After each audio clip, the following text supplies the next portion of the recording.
A great piece of music is like a great story. Let's take this story as an example. A high school kid lives in small town America. He accidentally travels back in time and stops his parents from falling in love. Before he defies physics and ceases to exist, he has to get his parents back together and return home to his own time. This home, away, home structure is a lot like the small ternary form in music, where we have a main theme, a contrasting middle, and a return to the main theme. You can also call it A, B, A. It's this middle section that people struggle with the most. And there are 3 mistakes composers make with the middle section of their form that keeps their music from being as effective as it could be. So what happens if our story goes a little differently? A high school kid lives in small town America. He accidentally travels back in time and stops his parents from falling in love. He decides to dress up in a bat costume and fight crime.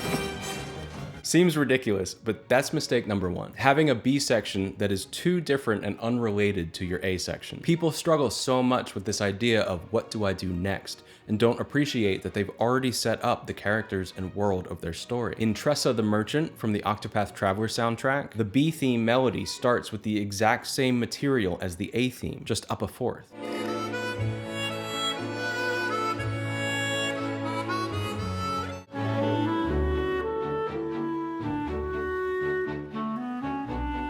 And in Therion the Thief, the main motive of the B theme comes right out of this part of the A theme.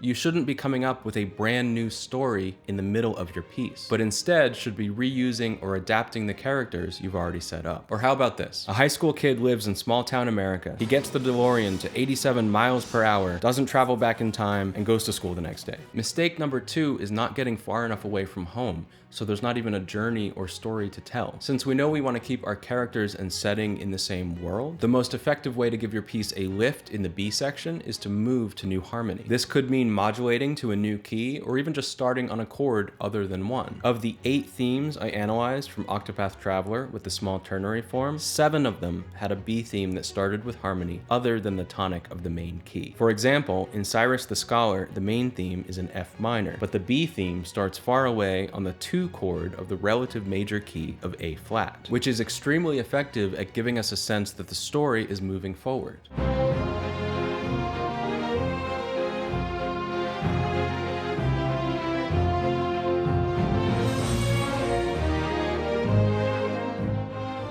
Here's another version. A high school kid lives in small town America. He accidentally travels back in time and stops his parents from falling in love. His life in the 1950s is perfect. There's no space-time continuum problems, and he stays there to live happily ever after. The whole tension of Back to the Future and the whole point of that title is that Marty has to get home. Without the desire to get home, there's no story. This is what composers do when they end their middle section with a satisfying conclusion, like a perfect authentic cadence in the main key. Ending the B section with a half cadence might seem like a minor detail, but it's crucial in not only making us want the A section to come back, but feeling really good about it when it does. Every single one of those Octopath Traveler examples ends the B section with a half cadence, and then a return home to the main theme.